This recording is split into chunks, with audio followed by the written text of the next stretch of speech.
রাষ্ট্রের সব সেক্টরে, একদম রাষ্ট্রীয় পর্যায়ে, অর্থনীতিতে, বিচার ব্যবস্থায়, সব জায়গায় ব্রিটিশ প্রবর্তিত বিচার ব্যবস্থাকে পায়ের তলায় পিষ্ট করে, ব্রিটিশ প্রবর্তিত অর্থনীতিকে পায়ের তলায় পিষ্ট করে আল্লাহ তাআলা এবং নবী করিম সাল্লাল্লাহু আলাইহি ওয়াসাল্লাম আদর্শ বিজয়ের কথা হয়তো অনেকে বলেন না, কিন্তু বয়ানে স্পষ্টভাবে যে একজন দিন বিজয়ের কথা বলতেন, তার ভিতরে অন্যতম ছিল মুহাম্মদ রাসূল সাল্লাল্লাহু আলাইহি ওয়াসাল্লাম। তাদেরকে অবশ্যই হত্যা মামলা আসামি করা দরকার।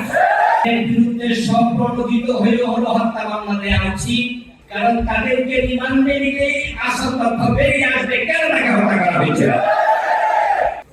সেনাবাহিনীতে 14 সেনা অফিসার হওয়া সত্ত্বেও বারবার বঞ্চিত, নির্যাতিত, এরপরও হঠাৎ করে তাকে চাকরিচ্যুত করা, সেই ব্যক্তিত্ব শহীদ অধ্যাপক গোলাম আযম সাহেবের সুযোগ্য সন্তান ব্রিগেডিয়ার জেনারেল অবসরপ্রাপ্ত আব্দুল্লাহ আমান আজমি, উপস্থিত ওলামায়ে কেরাম, বিশেষ করে শ্রদ্ধার সাথে আমরা তাকে হারিয়েছি। আজকের এই পরিবর্তিত বাংলাদেশে তিনি যদি থাকতেন, আপনারা দেখেছেন পাকিস্তানের একটা সংগঠন আছে মুত্তাহিদা মজলিসে আমল, সে মুত্তাহিদা মজলিসে আমল, সেখানে পাকিস্তানের জমিয়ত উলামা ইসলাম আছে, পাকিস্তানের জামাত ইসলাম আছে, পাকিস্তানের জমিয়তে আহলে হাদিস আছে, এমনকি পাকিস্তানের শিয়াদের সংগঠন তাহরিকে তোফা ইসলাম আশারিয়া সেটাও আছে। তারা সবাই রাজনৈতিক ঐক্য কেমন করেছে? পাকিস্তানের ধর্মনিরপেক্ষতাকে দুর্বল করার জন্য এবং পাকিস্তানের সংসদে ইসলামপন্থীদের সরব উপস্থিতি এবং ইসলামপন্থীকে শক্তিশালীভাবে উপস্থাপন করার জন্য পাকিস্তানের যতগুলো ইসলামিক দল আছে সবাই তাদের আকীদা বিশ্বাস আপন জায়গায় রেখে রাজনৈতিক ঐক্য কেমন করেছিল? তাদের দেশে ধর্মনিরপেক্ষতাকে দুর্বল করার জন্য, তাদের দেশের সংসদে ইসলামপন্থীকে শক্তিশালীভাবে উপস্থাপন করার জন্য।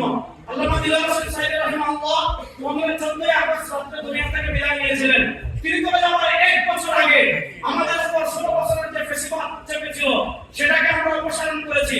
শহীদ আল্লামা দিলওয়ার হোসেন সাইদি রাহিমাহুল্লাহ চলে যাওয়ার পর পাকিস্তানের মুত্তাহিদা মজলিসে আমাদের মতো আমাদের বাংলাদেশে একটা পরিবেশ তৈরি হয়েছে। আমি আপনাদেরকে একটা কথা শুধু বলবো, আল্লামা দিলওয়ার হোসেন সাইদি রাহিমাহুল্লাহ রুহকে যদি আপনারা শান্ত করতে চান, খুশি করতে চান, আসেন আমাদের প্রত্যেকের মাসলাক আপন জায়গায় রেখে, আমাদের প্রত্যেকের মানহাজ আপন জায়গায় রেখে, আমাদের প্রত্যেকের আকীদা আপন জায়গায় রেখে বাংলাদেশে যারা খুনের রাজনীতি করে, বাংলাদেশে যারা চাঁদাবাজের রাজনীতি করে, বাংলাদেশে যারা দুর্নীতির রাজনীতি করে, তারা এক পায়ে হত্যা করে ফেলে ওই খুনি চাঁদাবাজদের মাওলাদের রাজনীতিকে খবর দিয়ে ইসলামকে বাংলাদেশের সংসদে আনার জন্য আল্লামা সাইদি রাহিমাহুল্লাহকে এই হাসপাতালে শহীদ করা হয়েছিল।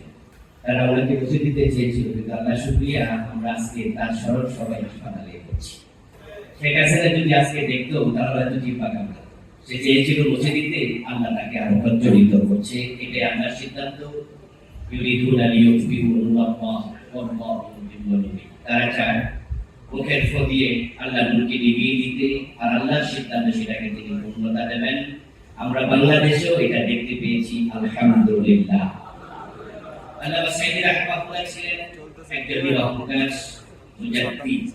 প্রতি 100 বছরের মাথায় আল্লাহ তাআলা তার দ্বীনের তাসদীদের জন্য একজন ব্যক্তিকে সিলেক্ট করেন, এটা রাসূলুল্লাহ সাল্লাল্লাহু আলাইহি ওয়াসাল্লাম বলেছেন। এদেশের তাফসীর জগতে উনি ছিলেন সংস্কার। আমরা দেখেছি যে কোরআন হাতে নিয়ে কিভাবে কোরআনের তাফসীর করা যায়, এটা তিনি এদেশে দেখিয়েছেন। আজকে হাজারো অনুরক্ত ভক্ত তাকে অনুসরণ করে বাংলার এই জমিনে কোরআন তাফসীর করছে। এটার পুরোধা আল্লামা সাইদি রাহমাতুল্লাহি আলাইহি। উনি এমন একজন মানুষ ছিলেন, তার সাথে আমার 3 বার দেখা হয়েছিল জেলে যাওয়ার আগে। তিনি আমাকে চিনতেন না, চিনার কথা আমি শুরু করেছি। আল্লাহকে সাক্ষী রেখে আমি আপনাদেরকে শোনাচ্ছি, 3 বারের একবারও আমি তাকে আগে সালাম দিতে পারি না। কি বিস্ময়কর মানুষ! জেলখানার সাথে আমার দেখা হয়েছিল, আমি স্বামী ভাইয়ের সাথে জেলখানে গিয়েছিলাম হুজুরের সাথে দেখা করতে। উনি সেখানে দিনকে দোয়া চেয়েছেন আপনাদের কাছে, তার মানে একটি ছিল আমাদের ভাইদেরকে বলবে আল্লাহ যেন আমাকে সাহায্য দেন। এই দোয়াটি তিনি অনেকের কাছে চাইতেন, তার মাহফিলে চাইতেন। ওনার মনের দোয়া না কবুল করেছেন।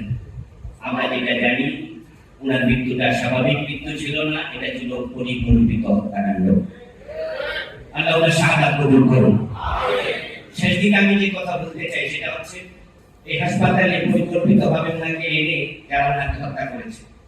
এখন সরকার পরিবর্তন হয়েছে, সময় উল্টে গেছে। আমি অনুরোধ করব স্বামী ভাইয়ের কাছে, আল্লামা সাঈদী ফাউন্ডেশনের কাছে, জামাত ইসলামীর কাছে এবং যারা আইনজীবী আছে বাংলাদেশে সুপ্রিম কোর্টের কোর্টে আপনার হাইকোর্টে যারা ওনাকে ভালোবাসে তাদের কাছে যে কোনো একজন আমার অনুরোধটা যেন রাখেন। সেটা হচ্ছে এই হাসপাতালে যে ডাক্তারের যে ওনাকে ভর্তি করা হয়েছিল, এই হাসপাতালে তৎকালে যিনি ডিডি ছিল তাদেরকে অবশ্যই হত্যা মামলার আসামি করা দরকার। তাদের বিরুদ্ধে সম্প্রণোদিত হয়েও হলো হত্যা মামলা দেওয়া উচিত, কারণ তাদেরকে রিমান্ডে নিলেই আসল তথ্য বেরিয়ে আসবে কেন তাকে হত্যা করা হয়েছিল। শেখ হাসিনা আমাকে পরিকল্পিতভাবে হত্যা করেছে, কিন্তু আমরা এই বিষয়ে এই ব্যাপারে কোনো মামলা হতে এখনো দেখিনি।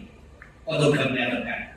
আল্লামা সাঈদী ইসলামী একটি সমাজ বিপ্লবের স্বপ্ন দেখতেন।